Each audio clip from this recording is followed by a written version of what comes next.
把空间清出来，直接给 Jimmy Butler 发挥。尤其库明加跟勇士锋线战力的搭配效应其实不是很理想。国外也有专家整理过，尝试去给交易入队的 Jimmy Butler 更多的进攻空间，而把库明加丢回冰箱是可以被理解的操作。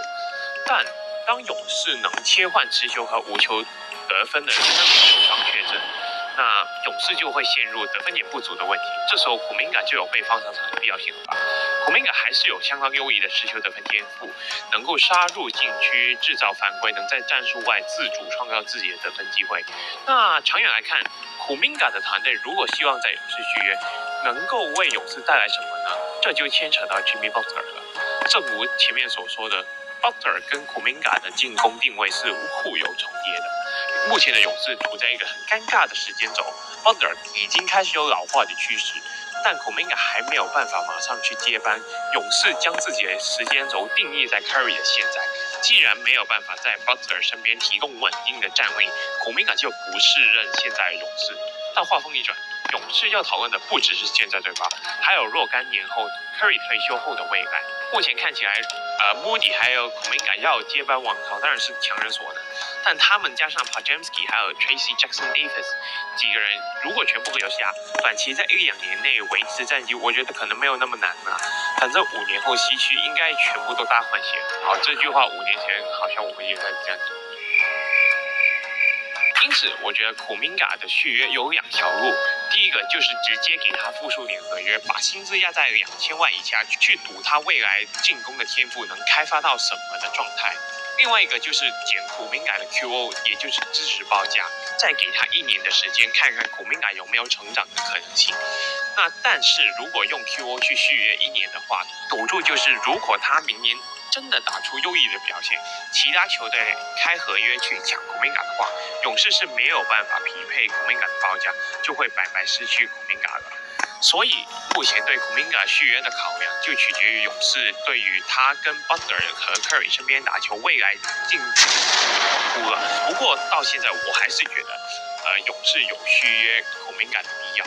但是你刚刚讲到一个关键字，是不是2000万？那2000万按照球季出到现在，库明加应该是不会接受。因为他一开始是要求顶薪，后来变3000，后来再到3000左右。然后刚刚有讲到这个 QO， 今天勇士队已经提出报价 QO 790万，他如果选择执行下去，你要知道今年你不能动他，他有霸王条款。然后再来就是他如果明年要走，你留不住哦，他完全就是非受限制球员。所以这个 QO 对库明加来讲是一条路，逻辑上来讲他应该是要先拒绝。那这边我要再讲，如果是其他球队开一个报价，勇士队跟进，他一样，接下来的这1年他有霸王条款，你要交易他，要同意。当你的 A 腾就是非常好的例子。所以这个部分我先把它讲清楚。接着我们请这个杰利布莱来怎么看呢？我还是坚持我整个在勇士队的时间轴的想法了哦，我还是会想把库明加送走，尤其是焦尼哥刚刚讲了一句话，这些年有没有什么游戏使徒福利都招战的那种？那你是的哈，因为你权力就代表你要付出很多的代价跟很多的资金去留出库明加。我知道这几场 Curry 的缺赛让库明加整个大爆发，他的表现不管是进攻啊、得分啊、防守啊，通通都是这个让人亮眼的一个地方。那同理，我们就可以再回到更过去的一个想法。现在这个球队还是 Curry 的球队了，还是必须以 Curry 为主轴去做一个目前的前进。如果不是以 Curry 为主轴，就不会在季中把 Jimmy Butler 交易过来。那所以你还是想要以 Curry 跟 Jimmy Butler 2个为核心的状态下去做前进的话，库明加在未来的赛季，在例行赛会不会遇到跟今天一样的情况，就是所谓在 Curry 还没有受伤之前，一直都被冰的情况会不会发生？我相信以 Steve Kerr 的调度，还是有可能会发生。那我不是说库明加不好，因为库明加在这几场季后赛确实表现得非常优异。那为什么他还是没办法融入所谓的 Curry 的体系？就是因为 Curry 还是以 Green 跟 Jimmy Butler 作为主轴去做轮转嘛。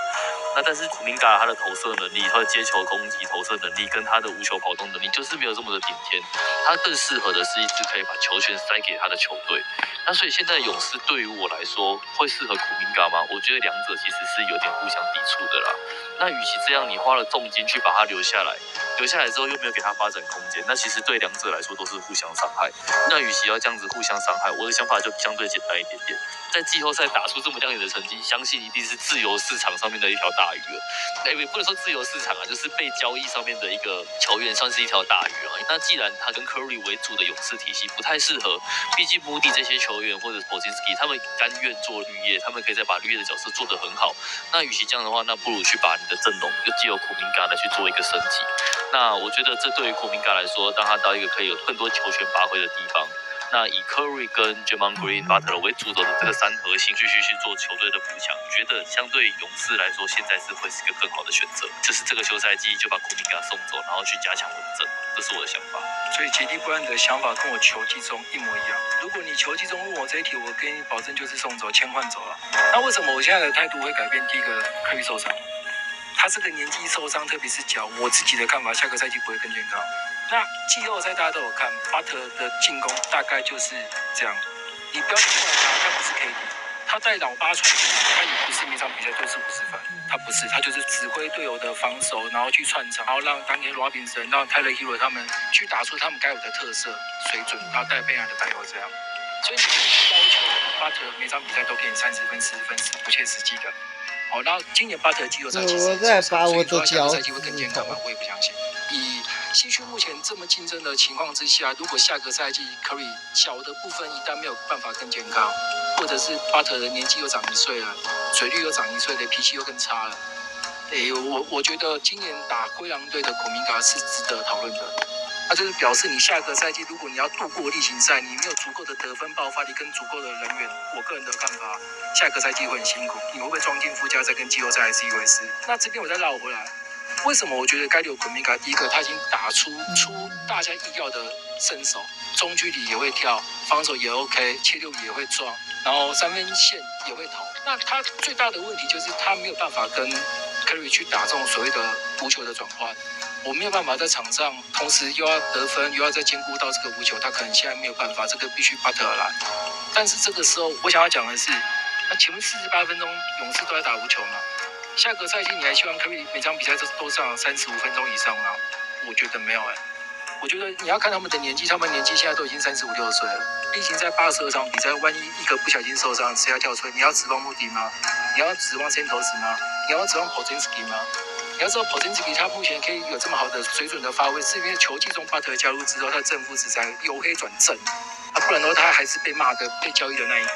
所以我自己的看法，综合这样看起来，我觉得第一个得分的部分你就要留库明加，因为打矿的系列赛告诉你，只要那3核心一个出问题，你就是得分全部都不行。现在是 Curry 受伤，所以没有人吹。如果今天是巴特受伤，你再看看小当里面你就被喷到死。所以再怎样，我觉得你都要保留一个场均可以15分以上的球员来优比。好，那再来就是现在交易库明加为什么我反对？因为他现在等于是会卡到一个劳资协议的问题。正常的情况之下，如果你要进行所谓的签换，逻辑上应该是3000万可以换3000万，薪资匹配应该是要这样。可是他目前卡到一个 BYC 的条款，简单的讲就是说，一名球员他的薪水如果是涨幅超过原本的20%，再加上你签完新约之后，你的球队薪资超过上限，那这个时候站在勇士队的立场，我随便举个例子，假设签换的薪水是3000万。勇士的立场匹配就是1500，其他球队立场是3000。然后另外，根据西曼德劳资协议规定，1500万的薪资匹配，你顶多只可以再加750万，而且你不能卡到第一条。所以逻辑上，如果他真的是签换3000万，你顶多只可以换2250万的球员回来。这个就是你现在目前比较被动的地方。所以你要完成签换没有问题，但是你没有办法拿回一个3000万或者是2800、2700的球员。如果要的话，那就是库明加拿的薪水不只是3000。所以老实讲，你在此时此刻你要去交易他、签换他是比较被动的。然后再来就是，如果你要跟进报价，就会回到我刚刚那个问题，你球季中你要交易他，你要他同意。所以最好的情况就是什么？我直接开3000万给你，我不要去跟进报价，我就直接先给你，我球季中再动你，这是最好的情况。因为刚刚 KC 的那个关键字是2000万。如果是我的超棒，我就是2800，我直接给你，不要跟你啰嗦。我知道我的薪水会炸掉，但是目前这样看起来，如果我在休赛期要直接把他送走，对我来讲，不见得是最有利的。除非你可以接受这个中间700、800万的这个薪资的这个损失。我今天讲的是交易包，正常情况之下3000就是要换3000，甚至可以拿多。可是因为勇士队你要这样操作的话，你就会中间损失一些薪水。那你要知道，勇士队目前的这些球员，他也没有条款再去补其他人了。所以我个人的看法，目前你只能暂时先留。这个是总教练的问题。我再讲一次，也许我们应该讨论的是换总教练。换总教练他就有新的元素，他就会跟你讲适时的出来就好。因为科里已经36、7岁，你要叫他每场35分钟在跑无球是蛮奇怪的事情。但是勇士功勋篮球嘛，那就不可能会换嘛。那你只能希望这个时候，我要怎样把库明加最大化，利益最大化，各位不是战力最大化。那这个时候，如果你休赛季是透过1000万的方式，你可能还是可以得到2000万的球员。那2000万的球员是不是你想要的？这个时候你要好好的思考，怎样对勇士队来讲才是最大化。你懂我的意思吗？所以现在你要去思考的是，你可以换为什么？然后这中间的差别，这个中间的700、800万，不要小看700、800万，700、800万就快是个中长的条款了。那就是表示你少这800，你会少一个条款去补人。那勇士的本身就没有条款的啊。所以我自己的看法，如果我是总管，然后我会跟客讲，稍微调一下，稍微改一下，在打法和进球的问题，应该是总教练要去处理的，因为这是你的阵容啊，这是你的子弟兵啊，你要想办法让他磨合，你不可以讲说他本身就不适合。然后再来，巴特是不是可以跟库明加共存？打矿队的系列赛看起来没有问题啊。那再回到那个点，科比会全场跑48分钟吗？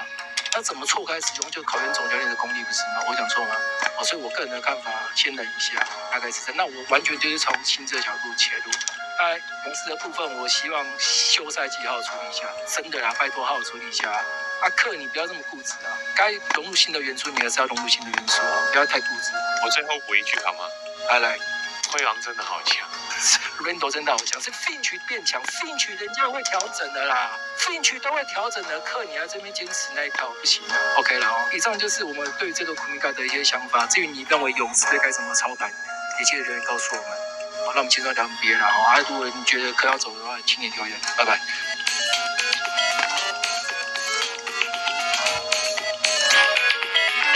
开始要先跟杰利布莱恩还有这个 KC 抱歉，我们刚刚录影搞太晚，我这边不知道为什么我的网络怪怪的。今天录影怪怪的。那这个薪资匹配我们大概稍微解释一下啊，因为我今天的 TNT 我的网络没有这么稳，所以我应该是没有解释到。这不只是我们啊，这个包括这个勇士队国外的一些专家，他们都认为你现在把他送走，你要去承担中间你没有办法薪资匹配完100%的这个问题。我随便举个例子，就是库明加他如果签换的薪水是3000万，逻辑上是1500万匹配。再来看看勇士队到时候有没有超过薪资上限，一定超过。有没有卡到第一条？如果卡到第一条，匹配就是100%，你不能偷薪水，很麻烦。那这是什么意思？我们稍微去玩一下交易机器。我们先用今年的当例子哈。那我这边只是要举例，按照目前联盟的这个薪资匹配的规定。送出去的球员是750万以上到2900的样子吧，这中间区间，你拿回的薪资都可以大于750万。就是我送出去的球员，假设是1500万，我最高可以拿回2250万，不用去背，大概有那个印象就好。那这个东西为什么很重要？因为这个东西会卡到后面勇士队在操作交易签换的问题。薪资匹配是建立在他2支球队都超过薪资上限，或者是交易完成之后有球队超过薪资上限，你就必须要薪资匹配。好，那这个我们就现在操作一次，比方说 Sturo， 那画面上我们看到的是这个爵士队跟活塞队，他们今年都没有卡到第一条，所以他们都可以偷薪资。那什么叫偷薪资？这边我们就来看，我把 Sturo 1500送到爵士队，那我拿回的球员是 Karim Sane 1900。好，然后再加上一个 Springer， 我随便举例子。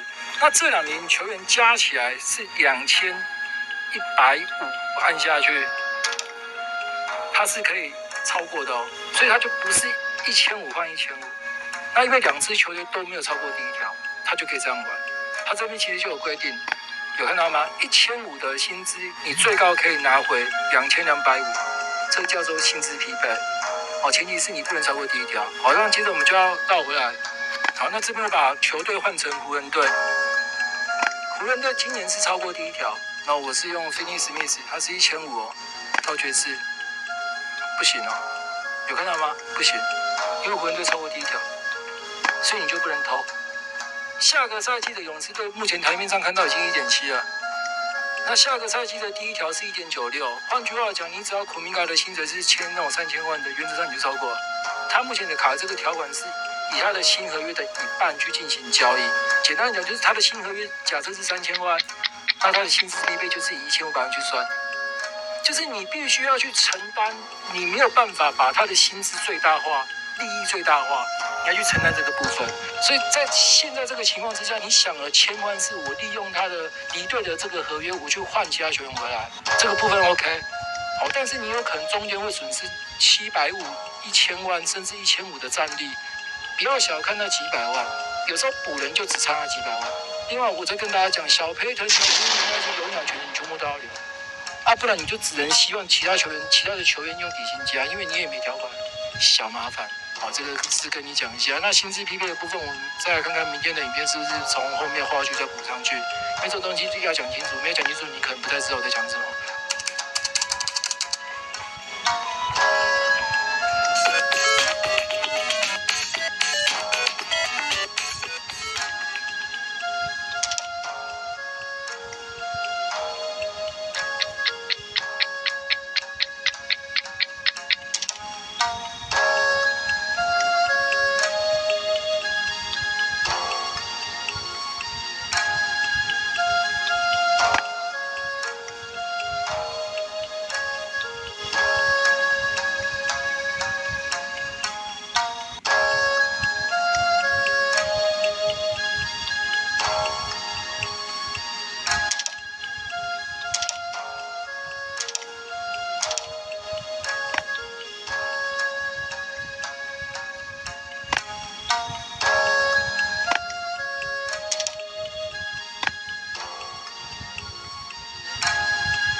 大家好，我是怎么这样子。今天要跟各位聊的是《My the Game》第6集。这集《My the Game》的主题谈到了中距离的重要性，同时老詹在后半段也分享自己在过去季后赛会有的心态等等。那么我们就赶快进入到正片吧。在 Podcast 的最一开始，Nash 先谈了自己对于中距离的看法。Now everyone, I think, the conversation largely talks about, for the average fan, we don't shoot mid-range shots anymore. We've taken them out. That's not true. It's not true. Role players don't shoot mid-range shots anymore. The role player in our league nowadays has to be able to guard multiple positions, has to be able to make threes. And it's a bonus and growing if they can attack a closeout and start the blender. Teams, the number one value is a layup. Number 2 is a free throw. Number 3, really, probably offensive rebound. All right, offensive rebounds because you got a chance at a layup, you got a chance at an and one, you got a chance at free throws, or you got the chance of not a defense closing it, right? Threes.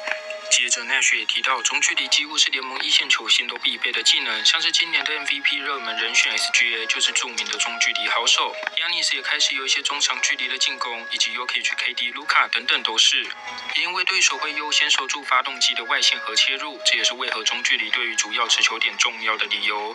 接着，老詹也提到 Three Level Scorer 所能带来的威胁。The one thing about the creators, we're going to hit all 3 levels.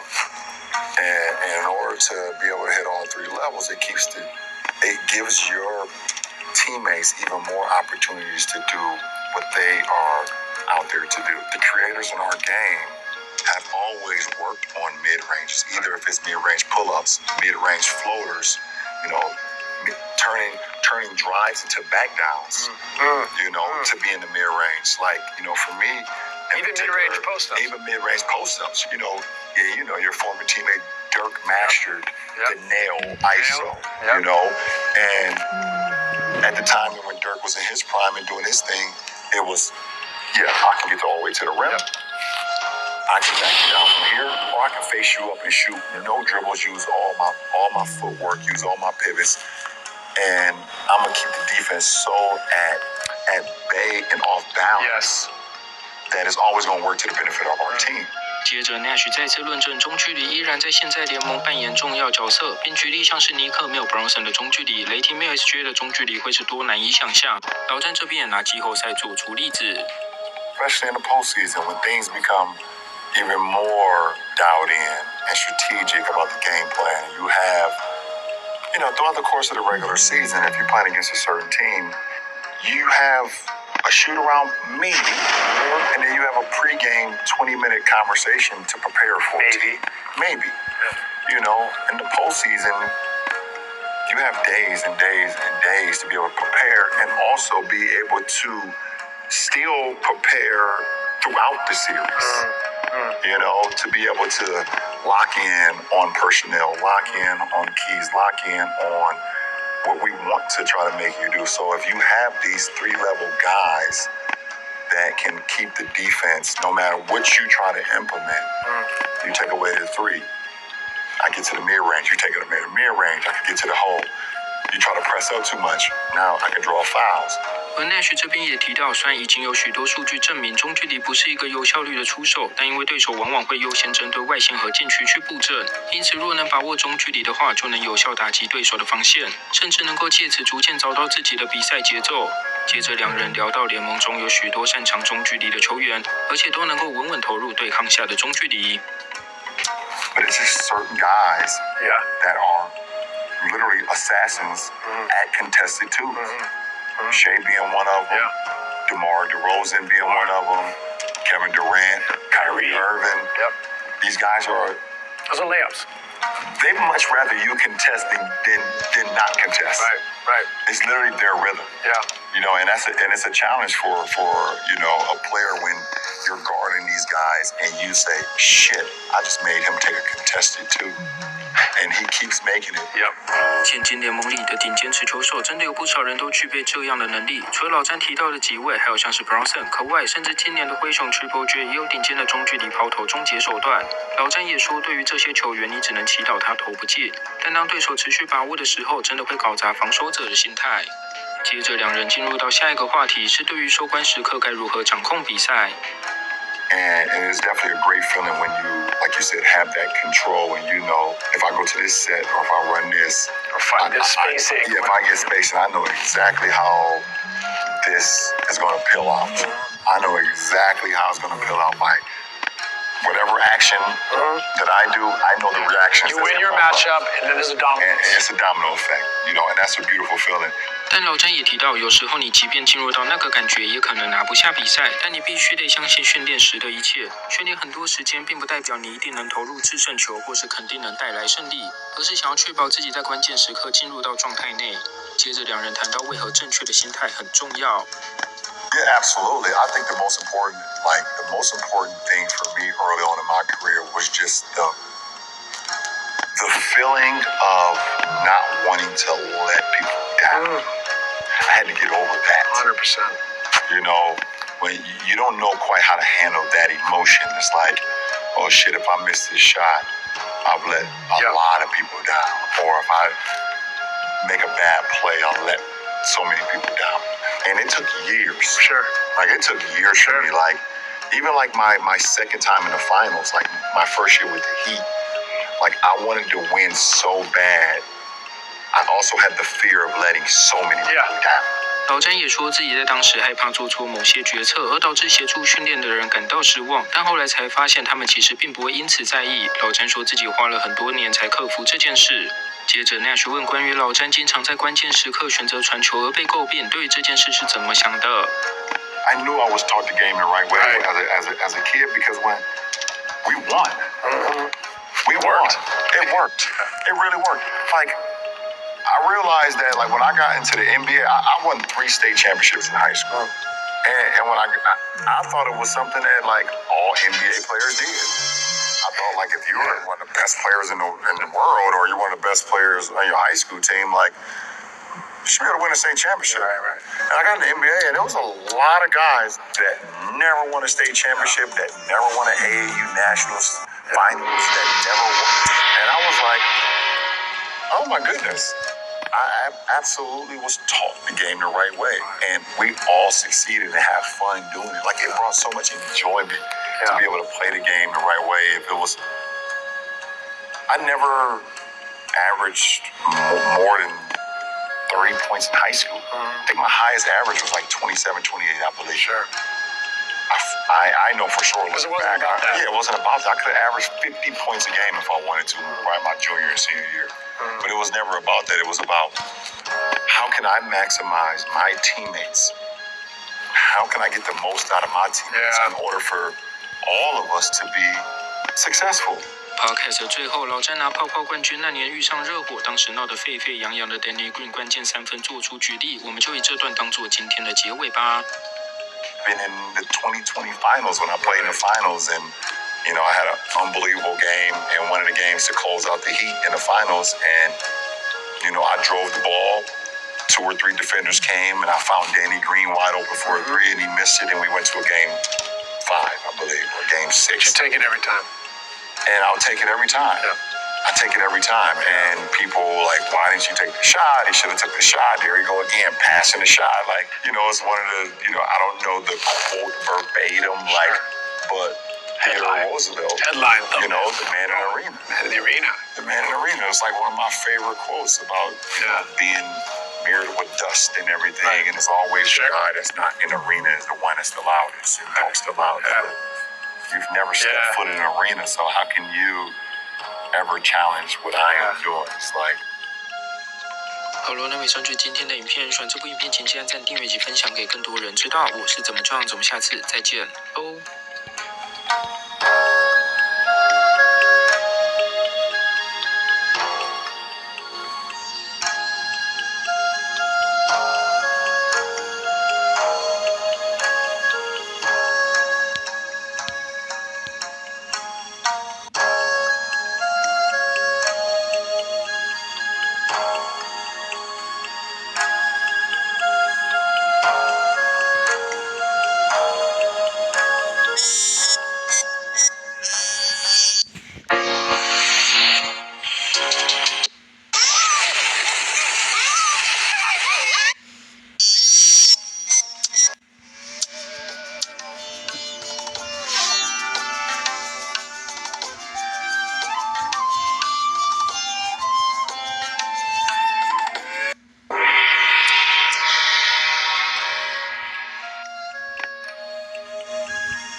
下班后我都在玩神来也麻将啊，因为每天都会补游戏币啊，这样下班都有得玩，而且。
让我们开始喽！